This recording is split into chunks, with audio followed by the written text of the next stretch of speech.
Bolog.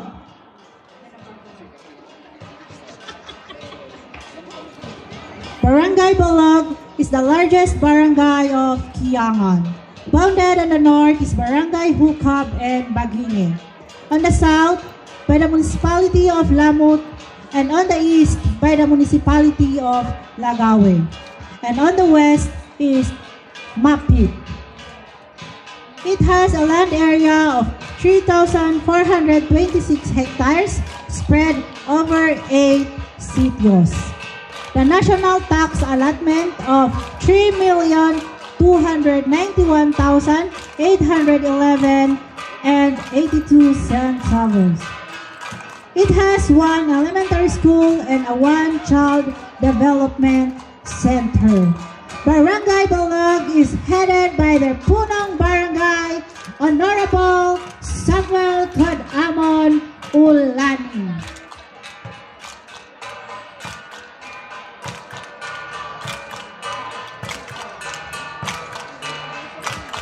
And of course, supported by the Sangguniang Barangay members, the Honorable Lenore Mangiho, Honorable Ricardo Lindayo, Honorable Clarence Dunuan, Honorable Marshall Bacacao, Honorable Michael Balaho, Honorable Zenny Balatong, and Honorable Noylene Buyukan.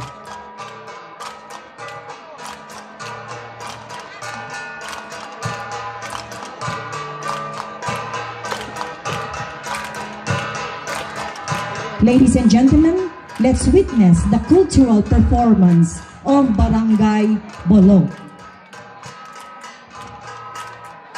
For cultural parade right-up, they will perform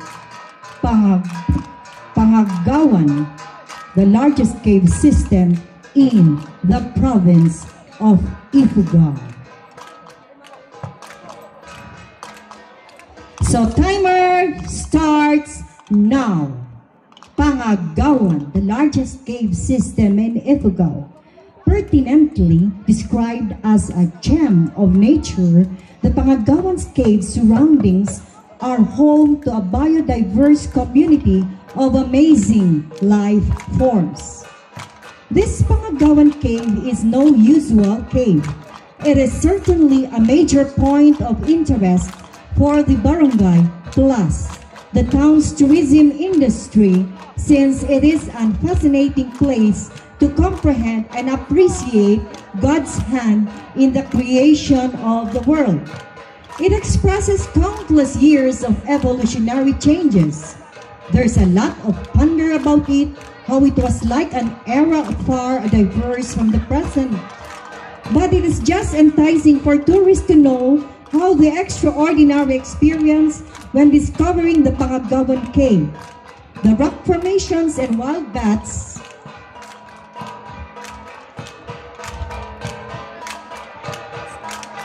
in the cave, which are preserved and protected by the community, are remarkable views from both global and local visitors. It also tells about one's enthusiasm to realize how magnificent is the cave's waters and air. Indeed, it is refreshing and relaxing each second of your stay inside the cave. When you're at the place of dirty air and noisy atmosphere like cities, don't suffer to be there when you can have much more with the cool and revitalizing adventure of Pangagawan Cave. Barangay Bolog, where beautiful and hospitable people live, is so privileged to have this great attraction. In and out of the Pangagawan Cave, life overflows, and it is also noticed that caves are essential in the lives of people in this part of Kiangan Municipality. So inviting everyone to visit Pangagawan Cave.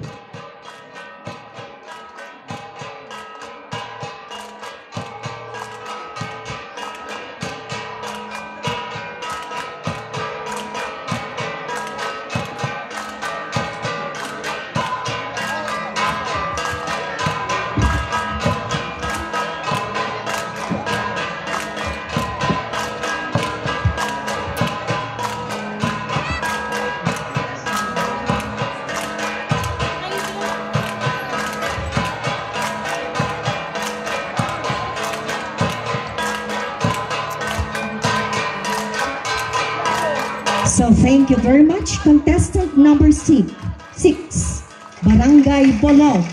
Another round of applause for Barangay Bolog.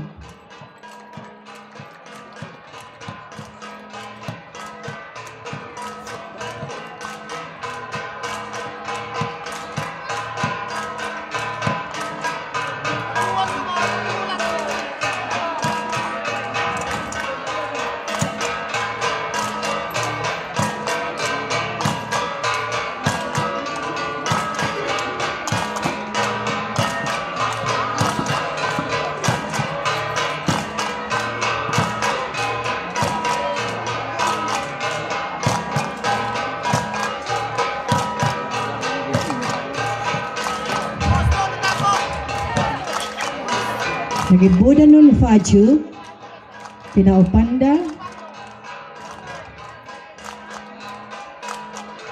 Edanon Anup, Ot Dea ng Baboy, Dia kain ali to stage. Mun Anup da.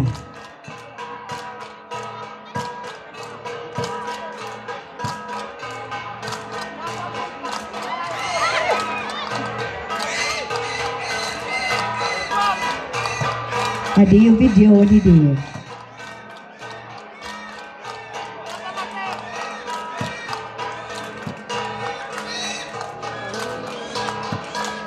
Nagibun na anok, mun anok da, eda mun hamo.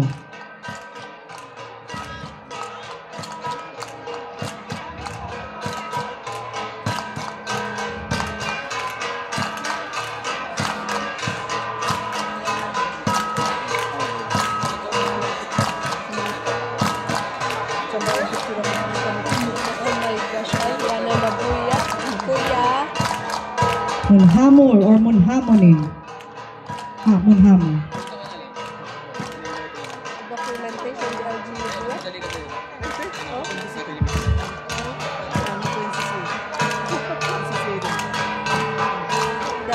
Medan mun pajaw. Mun payo. O ngalan salamat Barangay Bolog. Let's give them a round of applause.